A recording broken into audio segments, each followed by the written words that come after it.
You've probably seen this type of woman online, the one who wakes up at 5 a.m., goes for a run, makes the perfect breakfast, runs multiple businesses, makes a lot of money, and still looks perfect while doing that. And you ask yourself, how is she able to do all that when you can't afford time to do a full skincare routine after your job or after your business? By the end of this video, I will share with you, or I'll break down the sweat and blood it takes to be a high achieving woman. And that goes for whatever space you're in. But before we go any deep, I want to remind you that you're doing okay. Yep, that is very important to say. Sometimes it might not feel like it. And I struggle with imposter syndrome myself, and I know how easy it is for my mind to trick me into thinking I'm not doing enough, even when I'm doing my best. So today I want you to give yourself grace and brace yourself up, because you might learn a thing or two in this video. So back to the high achieving woman. Rule number 1, they're not better than you. So get that out of your head. They do not have special genes, they don't have more hours, they don't have more education probably than you, they don't know better than you probably, they're just doing their things differently. And today we are not going to dismiss their success as fake or as luck so that we can make ourselves feel better for not working. We're going to break down the raw truths, simple truths and filtered ones that they do right, so that we can also learn and build ourselves, right? And I'm saying this as someone who has been in the media for 8 years now, working behind the scenes of people the society terms as successful, okay? So the first thing I see is that they always show up. And sometimes it takes years before the success compounds, before they receive recognition, but they keep showing up.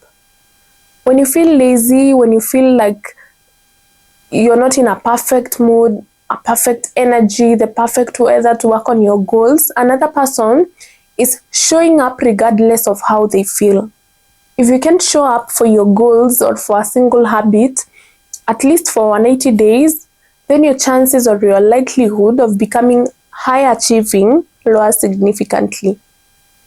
When you see a woman consistently producing content, scaling a brand, or managing a corporate career, it's not because she wakes up every morning bursting out with joy to work. It's because she has built an execution system. And as a content strategist, I see this every day. The people who win are the ones who treat their goals as a job. They will show up when it's boring, they will show up when they are tired, they will show up when they don't have any reasons to. And they will build and stick to their schedules. If you want to achieve anything significant, you have to stop letting your feelings dictate your future. Because discipline is the actual admission fee to becoming high achieving. The other thing they do is that they have radical focus. You're average because you're trying to do everything all at once. And so you end up doing nothing helpful. And when you fail, then you go online and start complaining, oh, you have ADHD. No, pick 1 or 2 things that you can ruthlessly optimize and let those be your focus, and let everything take a backseat. High achieving women learn how to say no to good opportunities so that they have a chance to say yes to great opportunities. Okay? So I'll give you a framework that can help you stop looking busy and actually execute, but first you have to understand the mental shift required to do this. You have to be willing to be misunderstood. When you start focusing on your growth or on your goals, people will complain that you're becoming unavailable. You've changed. You're working too hard on yourself. But you have to learn that isolation is the natural side effect of being high achieving or being high performing. Don't compromise your standards so that you can keep everyone around you comfortable. The next thing is that you don't have to do it all alone. This is a forced sense of pride that you have to, there's this sense of pride that you have to do everything yourself. And I would take the trophy for that. But handling your own bookkeeping, administrative tasks, chores does not make you a hustler. Understand how leverage works. The moment you see these successful women make money, they use that money to buy back their time. They hire people and softwares that can help them automate their tasks, right? For example, if you're into content creation, you can batch that content, a month's content in one day, or a week's content in one day, and then you buy software that will help you schedule out content for every platform. So realistically, you're showing up every day, but that work was done in one day, right? And I learned this myself because in my hair business, I wanted to be a cleaner, I wanted to be the stylist, I wanted to be the receptionist, I wanted to be a manager. But I learned that if I only focused on being a manager and delegated the rest of the tasks, then the business would run more smoothly. And true to it, I saw better returns in focusing on one thing, right? And more speed. The business grew at a rapid speed when I was able to become a manager and delegate the rest. And I have also seen this with my content agency.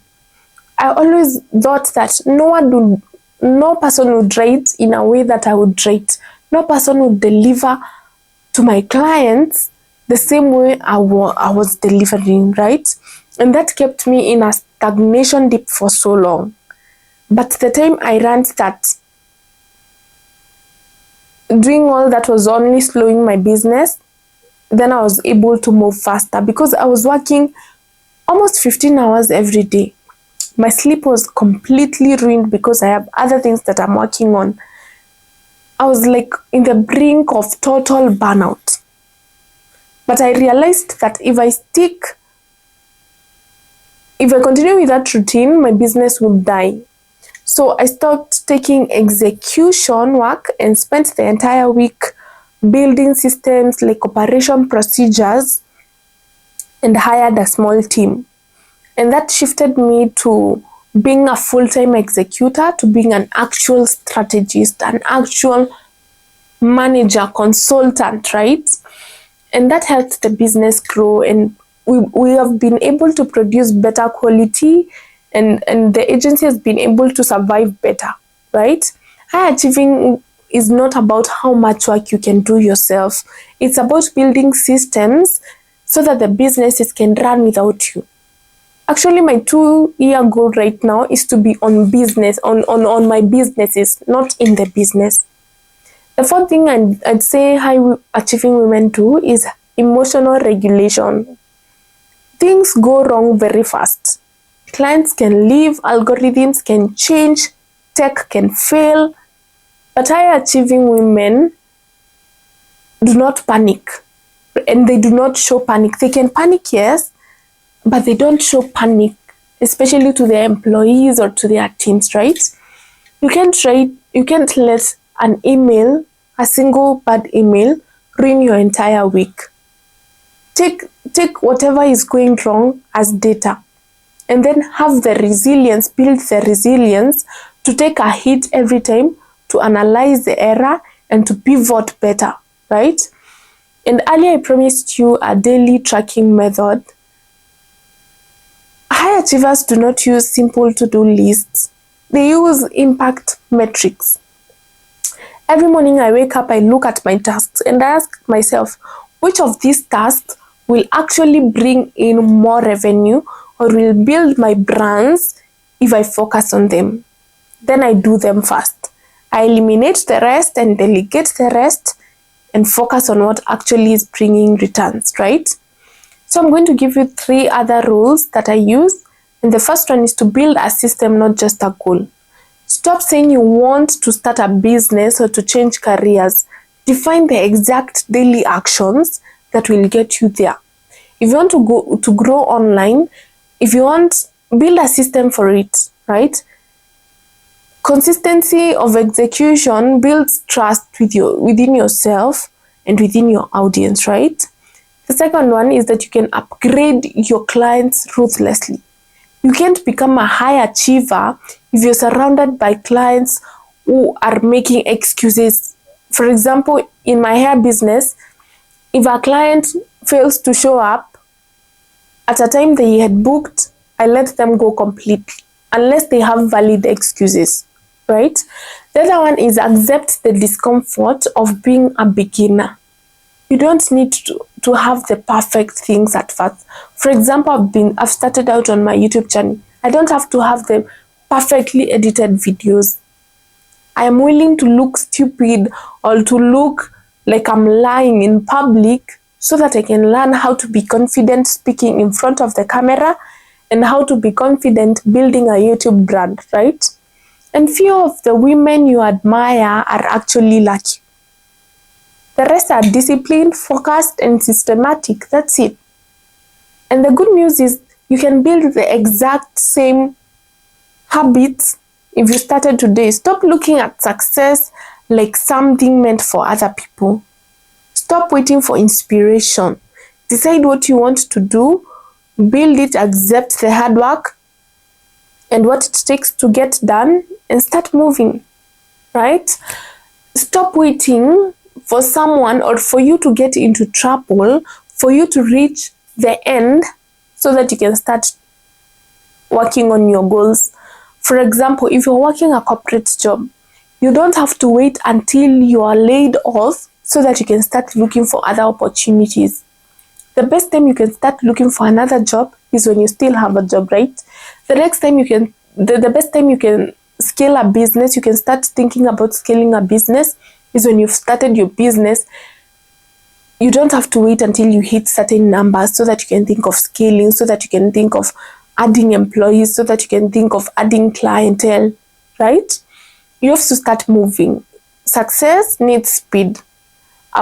This is something that I'm trying to implement in every area of my life, actually, not only my businesses. I'm learning how to move speedily in whatever I'm doing. Speed. You want to do something, execute faster. Because there's this time I wanted to start my business at a certain location. And I kept on postponing it very many times. The next time, someone else and opened the same business, the same hair business at that exact spot that I had spotted a gap. And that taught me that I have to move with speed. If I don't execute, if I don't take action on the things that will give me success, then another person that is probably lesser qualified than I am, that is probably lesser talented than I am, that probably delivers low quality services than I do, will take that spot, right? So one thing that you have to learn to be a high achieving woman, and that I'm learning myself, and that we can take from other high achieving women that we see, is to move with speed. Yes, so I hope you learned something, but I'd like to know who is that one woman you admire, and what do you think, or what would you say they do differently from you and from the rest of the people?